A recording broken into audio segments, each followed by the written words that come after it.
Hey guys, it's Joe. This is a very unexpected video, but I guess it's going to be in the rewind section of films. Basically, I've decided I wanted to start doing a series on older films, talk through them, review them, even though obviously it's been forever since they've been released. I think it brings some older films to the forefront that people might not have seen. Probably, hopefully, give a different perspective to the films than maybe that they've been stereotyped with or are known for the big things that they're known for, and look at more nuanced parts of them and just kind of have an open dialogue with everyone here that watches these videos. And just kind of have a discussion about films that really should be more talked about more often. I I had this movie in my library for the longest time, and I don't remember the last time I watched it. I do remember watching it in the theater several times, and of course that movie is A League of Their Own. I watched it several times. I lived right near South Bend, where one of the teams actually originated for the All-American Girls Professional Baseball League. So there was a little bit of nostalgia there for the area at the time. So there might have been a different vibe in my city than in others when this was released. But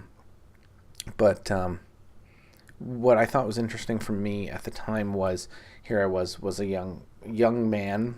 At the time I was just shy of 20. Seems forever ago. And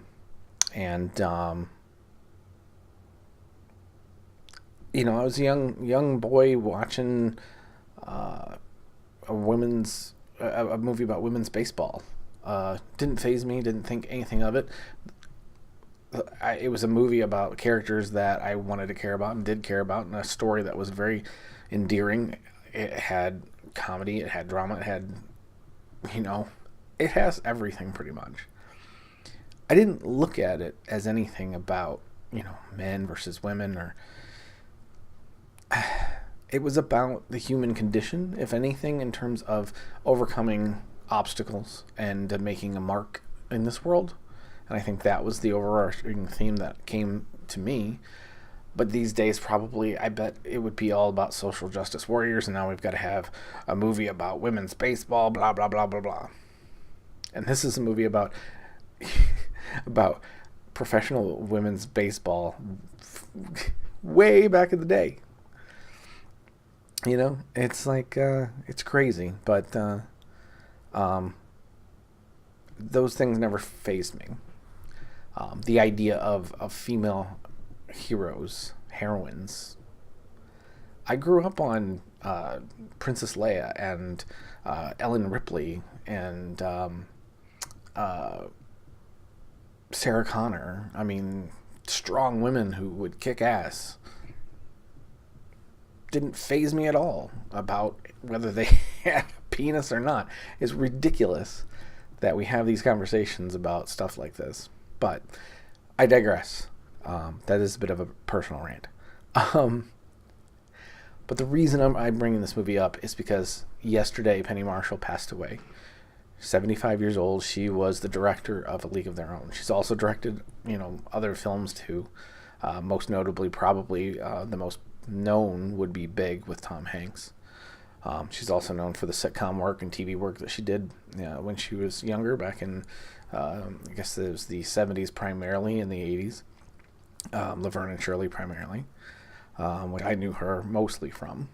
Then she went into directing, and she did fantastic work. As great as Big is, I would say League of Their Own is a more solid film all the way around.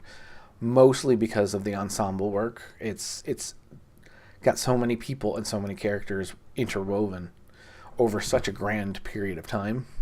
From before the league, through the league, then into the end when they have their reunion when they're all older. It's beautifully done, and it's not the drama that is dry or overdone. There's tons of humor throughout. It has one of the most famous lines in film, and there's no crying in baseball. And Tom Hanks does a fantastic job in his own right, in playing Jimmy Dugan, who was a drunk and down and out former baseball player who comes to manage one of the girls' teams. I watched it, and I watched it like in segments, probably 3 different segments over the past day or two.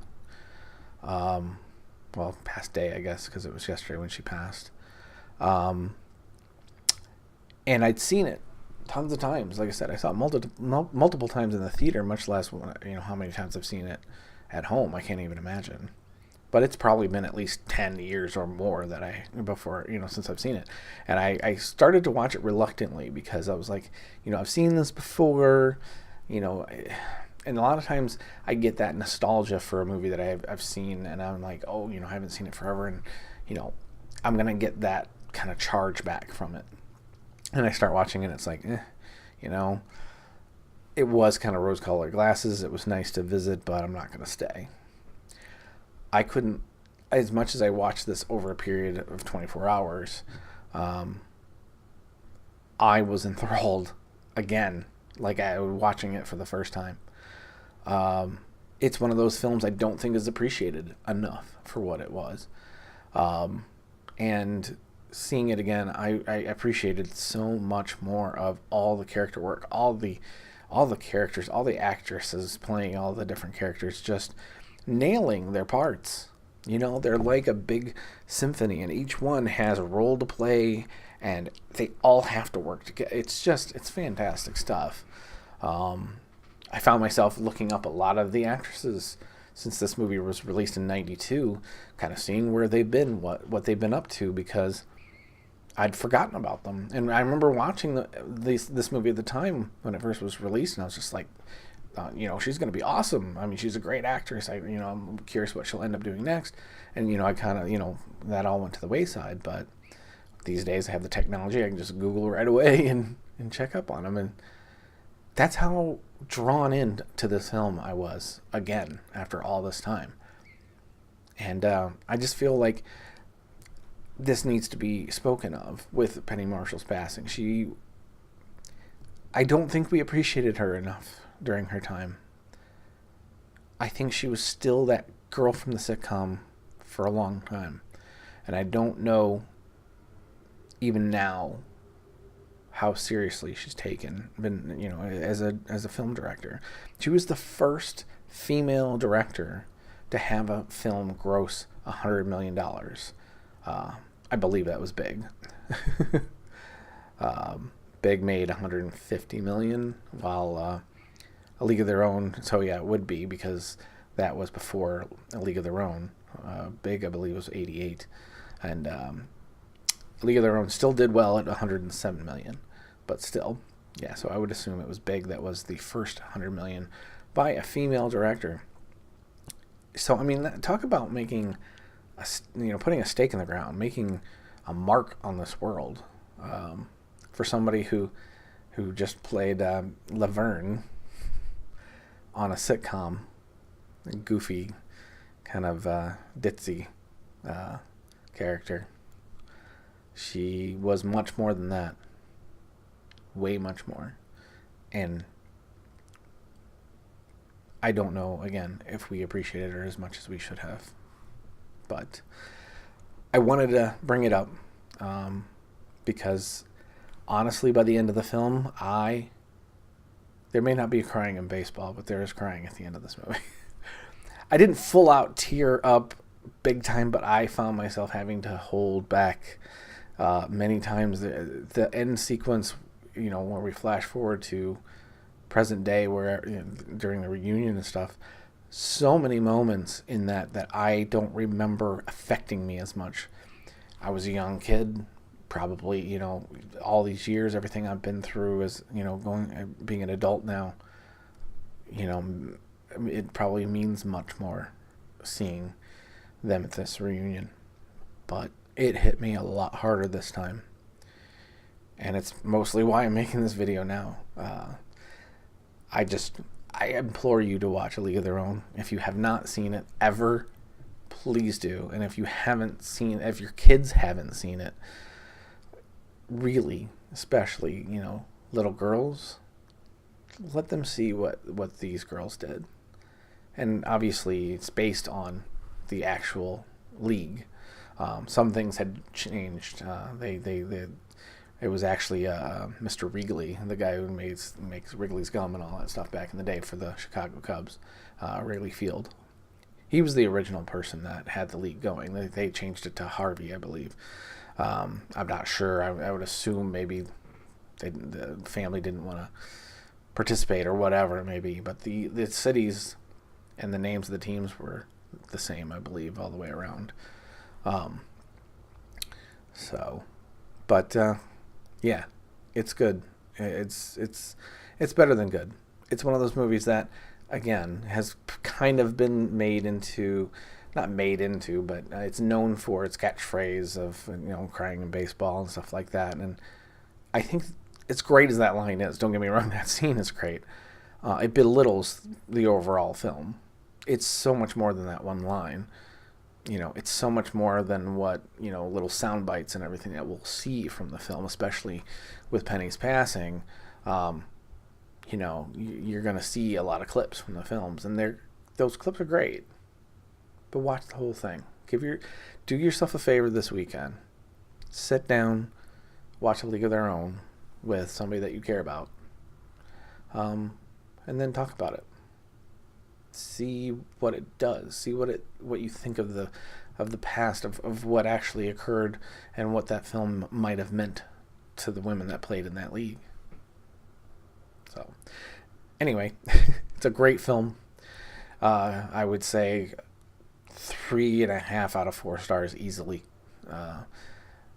I'd nearly say 4 stars and go straight up, give it a perfection, but I'm going to reserve that for now. But it's real close. It's certainly worth seeing. So give yourself a chance if you have not watched it. If you haven't watched it, like I said, it's been a long time since I'd watched it. Watch it again. See what you think of it all these years later. I was quite surprised at how much it moved me after all these years. And Penny, thank you for everything. You were, when I was a kid, you taught me it was okay to be silly and be goofy. And it was an effective way of entertaining people and making people happy, making people entertained. It's okay to be the goofball when you're making people happy, and you were more than happy to do that. And it said something about your character, that you were more worried about the entertainment aspect and about the people watching than anything else, and you put your heart and soul into it, and then you went ahead and did that with your directing as well. So thank you, Penny Marshall. Rest in peace. The world's gonna miss you. We're a lesser people for not having Penny Marshall around. And all of Hollywood must mourn today because of the impact that she made on the industry. So, thanks, guys. Appreciate it. And I'll talk to you again soon. Take care of yourselves.